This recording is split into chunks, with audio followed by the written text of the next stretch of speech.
what we wanted to talk about is con artist. Yep.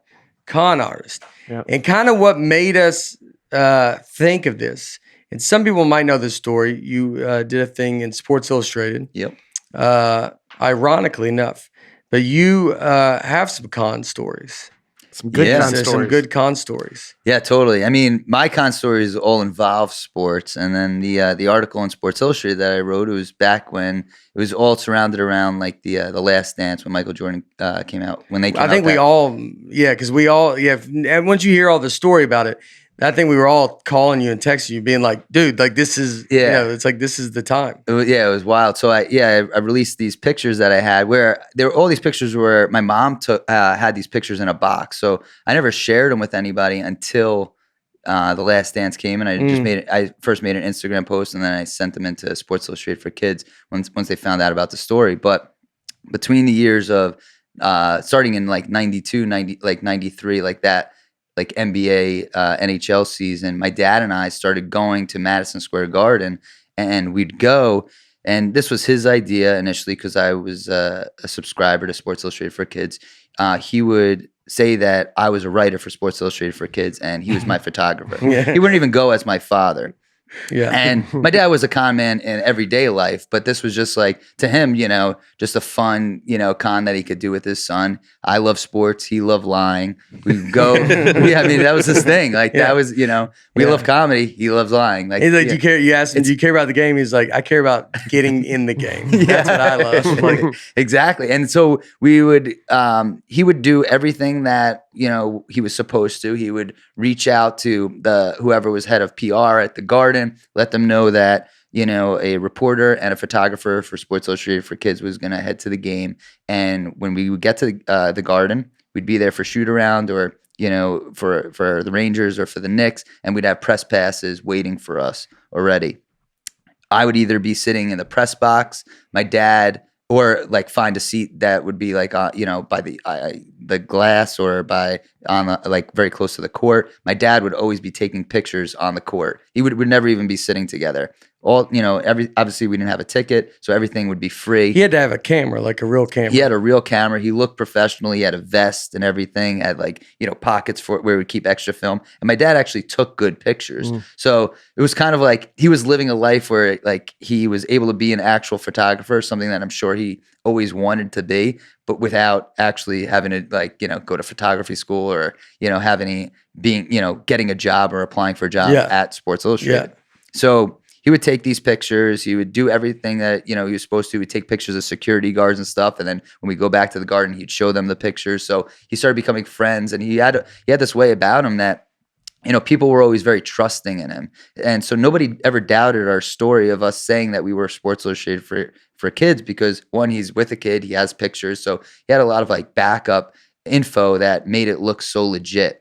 And after games, we would just go into locker rooms. I'd meet players. I'd take pictures with them, and I get autographs. Because they would give you credentials. It's not like you got to show up with credentials. Yeah, didn't have to show up with credentials. They would give them to you. This is in the 90s, so there's no way of actually checking if we're with Sports Illustrated for Kids. I mean, they could make a phone call, but my dad always said that people don't want to go through that work. If somebody was like, oh, I don't think you could do it now. 100%. My dad would be able to do it now. There's no way. And I'm not talking about like fake email address. It's just that certain people, people don't do their jobs. They don't do their due diligence on looking up like, oh, I think this guy's lying. My dad just talks a good game, and he's confident. Very confident. And obviously that's a huge part of it. And so he was able to bypass people to even have them even think that this was a scam. Yeah. And, the main story that I talked about in Sports Illustrated was I was at Jordan's double nickel game. Very hard ticket to get. We didn't have tickets. We went to the game. I sat fourth row. My dad sat on the court the entire game. I was basically with Bill Murray, Tom Brokaw, and like Phil Donahue. Like that was like my section, my boys. And What's up, fellas? It's Tom Brokaw. Yeah. There's a picture of Gary and Tom Brokaw. Yeah. And you and Brian Sawyer, and then Maury Phil Povich. Donahue. Wow. That's Maury Povich. Yeah. I don't know. Phil Donahue is in there though, right? Yeah. Yeah, there's Phil Donahue. Yeah. Yeah, so like this was the kind of stuff that would happen at the games where my dad would make them like basically like mug me. Yeah, you know, like, that's where like he was very like a comfortable hug right there. That was that's a lot. Yeah, I still talk to my therapist about that. Yeah. But we would go to the game, and my dad just made them feel comfortable. Of like, I was like, you took pictures with everybody that would do an interview with you about the story of them taking the picture. Like, Yeah. Well, I was like this, almost like, I think they looked at me as almost like, oh, it's like a kind of like little journalist prodigy feature over here. And know that this is all fake even at this age. 100%. Tim, like my dad's just making this stuff. But it was, like we would go to these games and everything, and I'll definitely get into the story about the double nickel game, which is where I met them. But we were doing this in just regular life, everything that my dad could scam, he would, obviously, people sneak into movie theaters, but my dad, he could afford us going to a movie theater, but to him, it's like, let's just sneak in, and it's simple that way. He was always a quick talker, so he'd make friends with people, like the guy at the pizzeria. My dad owned a phone business, so he could fix phone lines, and I'm sure he'd tap phone lines too and everything that, but he would do phone lines if somebody had phone trouble at a pizza place, and we'd go to those pizza places and just eat for free. And my dad, I'm sure, it still charged them, but he was just this friendly guy. Like, oh, can my son get a slice of pizza? And he worked there, so for a little while, so we'd always get free slices of pizza at a local pizza place, and just different ways that he would cut corners, and he'd always, that was kind of the life that he lived. Yeah. And so, as far as the Jordan double nickel game goes, we were there, and Jordan, by the way, so for people that don't know exactly, this is Jordan's come back. Is he number 45? 45. This is his fifth game back at the Garden. Yeah, from his retirement. So he retired, he came back, he's wearing number 45.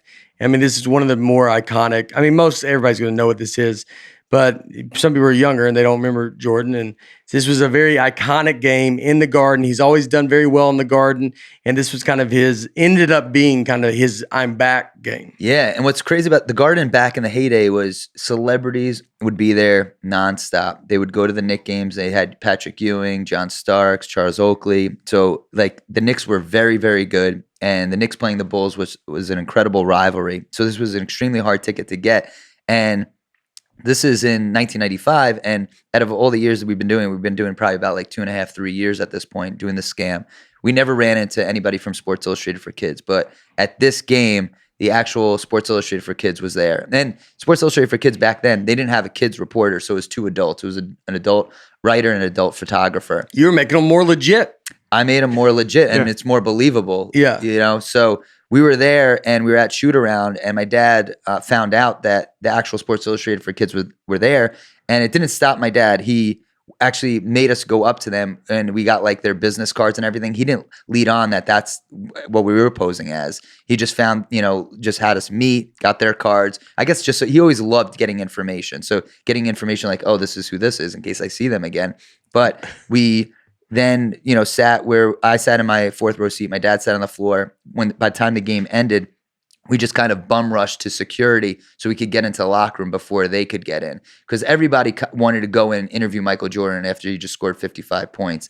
And there was a huge line. They were behind us. We get in, and I'm like walking through the locker room. And before I know it, I'm getting pulled into a private room that I guess my dad talked to a security guard, found out that Michael Jordan was in a private room with just him and Phil Jackson and a couple other assistant coaches. And we go into this room, and I sit down and I asked Michael Jordan, I had 3 questions that I wanted to ask him. And I only remembered asking him, like, what's your favorite food? Because I was just so nervous, meeting Michael Jordan.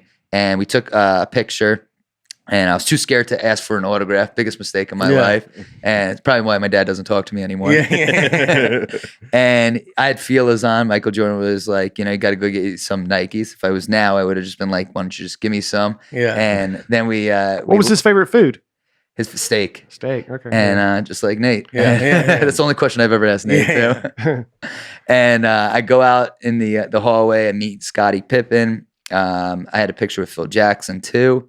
And then after, there's Phil Jackson, Scotty. And after that, I'm super happy. Got to meet him. Got that great picture with Michael Jordan. We're walking out, and the actual Sports Illustrated for Kids, they were still trying to get in. They still couldn't get in. So his story. My dad's, con was so good, and he's such a good talker that even with actual credentials, people weren't able to get in. Yeah. And he was able to, put us through.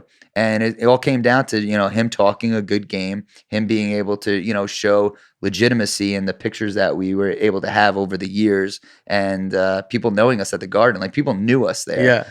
And never doubted us. Did your dad ever get caught doing anything?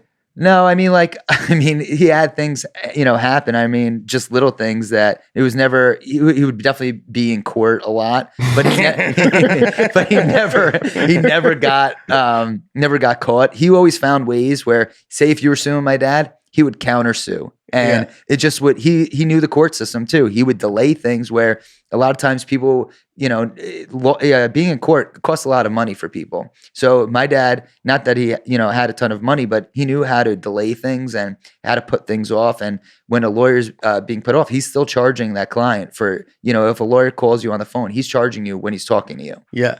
So all that, knowing that he's able to get out of a lot of jams that he's been in.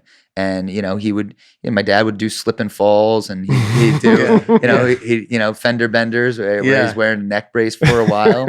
So this is just a common thing. And it was kind of like, I was also, part of that. I'd be in the car, and, he'd say, you act like your neck hurts too. Just different things that he would do to, get him, I guess, like, through the year. So just, money wise. As a kid, did you love it? Like, or is it like in the moment, or would you get tired of it, or you? Eventually I got tired of it, but it's because I'm fun. Because sometimes you can't tell your friends that. You could tell them, now when you're on a podcast and you're a comedian. And you're enjoying. So your friends never knew you met Jordan. They knew it because I would show them pictures, but I couldn't tell them how I met Jordan. It would always come down to my dad knew somebody at the Garden, something like that. So that was our end to show people like what we did. But I could never be like, if I had any pictures some of the pictures I have press credentials on, those are pictures I wouldn't show anybody. Right.